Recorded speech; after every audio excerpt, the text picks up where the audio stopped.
সুপ্রভাত। হ্যালো বন্ধুরা, তোমরা কেমন আছো? আজকে আমি মায়া কিচেনে খারকোল পাতা বাটা তৈরি করতে এসে গেছি। এবার আমি দেখাবো কি করে খারকোল পাতা বাটা তৈরি করে।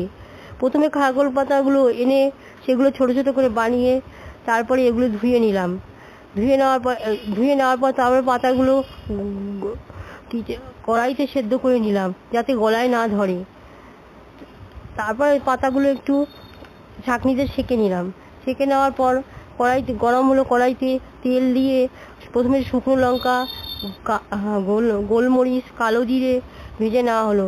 তারপরে রসুন এর কোয়াগুলো ভেজে নিলাম। ভাজার পর তারপরে পাতাগুলো একটু লবণ, একটু হলুদ দিয়ে ভেজে নিলাম।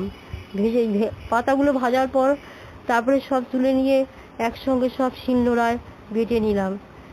কিছু একটু লবণ, একটু চিনি দিয়ে সব একসঙ্গে বেটে নেওয়ার পর যারা রসুন না খায় তারা এমনি করতে পারবে, লঙ্কা আর কালো জিরে দিয়ে খেতে।